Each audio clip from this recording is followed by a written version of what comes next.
Hi guys, welcome back to From PSD to HTML5.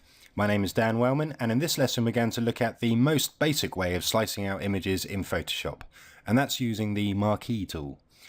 So this is a workable way of obtaining the necessary images depending on how image heavy the site is going to be. CSS3 obviously now gives us a lot of styles that negate the need for as many images as was the case a few years back. But still, if the site is very heavily image-based, then this might not be the best technique to use. But let's take a look. So let's just open up the homepage templates, and we can get that from the Open Recent list there.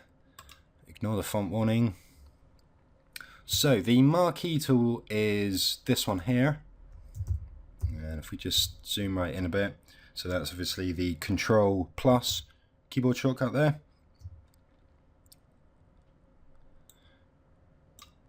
So one of the things that we're going to need to cut out is the logo, the Mumbo logo. And to use the marquee, we just need to click and drag around the thing that we want to select. So we've got the logo selected now. But really what we should do is to cut the logo as tightly as possible so that really we end up with just the logo in the image and not all of this surrounding whiteness stuff, because then obviously if the design changed at some point in the future and the header was made blue or something like that, if we had like a bunch of white fringing around the logo, then that would obviously be a pain, and we'd have to recut that against the blue background and it would just be a nightmare.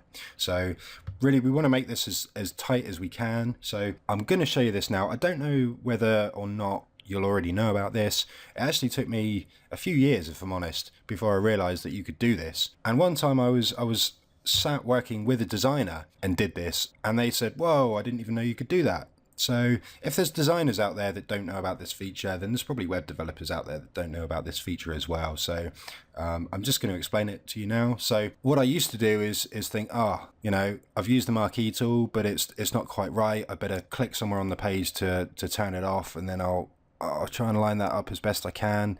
And you've got to be really precise now. And you know, if you let go at the wrong point, crap, I've got to start again. So, you know, you don't need to do that. So let's just make a rough selection again. And if we go into the select menu there, and we can just choose transform selection, and then we get these nice resize handles around the edge, you know, so we can just make that as tight as we need to, and really we can zoom right in just so that we can get a good idea of what we're slicing out. And actually with the marquee selected, if you use the arrow keys on the keyboard, you know, you can move that around. So let's just get this lined up nice and tight. The latest version of Photoshop as well, while I'm actually changing the height here, you can see there's a tooltip on the screen that actually shows you what the current height is. So that's a new feature of CS6, I believe. So that's super useful. Okay, so right, that's nice and tight now, so that's fine. Obviously the image, really we want to make the images, each image as small as possible, so there's no point, you know, having a massive outline around something, because it's just going to make the image bigger. So that's nice and tight now. And what we probably want to do now as well is just turn off the background layers so that we can save the image out with a transparent background. And again, if any of the colors of the site change, then we don't need to go through and recut a bunch of images. So yeah, always use transparent PNGs where possible. The layers panel here is where you'll spend a lot of time as a developer. So we need to find this white layer here. So we could, you know, look through all of these layer groups. So you know, where could it be? And this PSD is actually much more organized than many of the PSDs I've been given in the past. So everything's labeled, you know, and here we can see the background layers are, you know, clearly labeled. So, you know, it wouldn't be very hard to find the layers we wanted in this case, but believe me, it's not always the case at all. You know, we could have thousands of layers, and related layers might not necessarily be next to each other in the layers panel. And it can be a bit of a chore sometimes to find the layer that you actually need. So a quick way of doing that, if we select the move tool and just make sure that auto select is ticked and it's set to layer, then when we click anywhere, it will automatically select the layer for us. Great. So now we can switch that off, and we just need to keep doing that until we get down to a transparent background. So this doesn't actually work. I can't click to select this layer, and the reason for that is because the layer is locked. So the background layer is often locked in PSDs, so we can just switch that off ourselves manually. That's fine. So now we've got our logo on a nice transparent background, and we can go into edit, and then if we use copy merged, then we don't have to have the layer that the logo is on selected.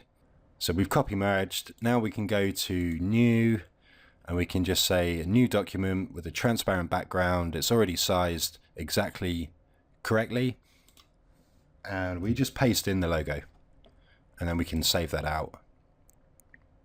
So we'll save for web. We use the save for web dialog, not just save, because if we just save, it will save it as a PSD. And obviously we don't want to display PSDs on a web page. So we'll set it to PNG. It's already set to PNG. It gives us the sizes here and the quality and stuff. So there's a bit of information to take in, and it will ask where to save it. And we'll stick it in our images folder. And we'll give it a nice name, obviously, so that we know what it is. I mean, this is all kind of standard stuff. We'll call it logo. There we go. So one thing that Photoshop tends to do from time to time, it seems a little random.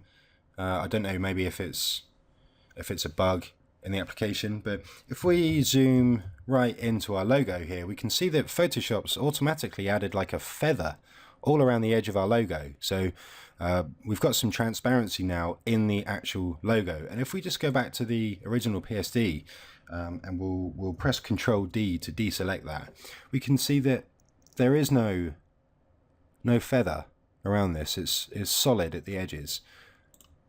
So that's a pain, and that's quite common. So we'll just get rid of that, because that's really of no use to us. So if we reselect that, then what we want to do, if we go back to the selection and then hit the Refine Edges button, then we can shift edge to 100%, and it won't actually make any visible difference in here. But if we edit and then copy merged again, we'll create a new document once again, and just paste that in. If we zoom right in, then we can see that there's no feather now. So we've got the edge nice and sharp, exactly as it should be. There's no weird kind of transparency around the edge, so that's exactly what we want. So we'll save that again, and we'll just overwrite the one that I saved just a minute ago. That's fine. We do want to replace it. Good. Easy to fix, but it can be confusing at first, especially if you're new to Photoshop and you don't really know your way around the application much yet. And we'll just close that down. We've already saved that out. Okay, so yeah, if we zoom right in, then we'll see that there's this kind of wavy pattern in the background here, so we'll need to cut that out as well.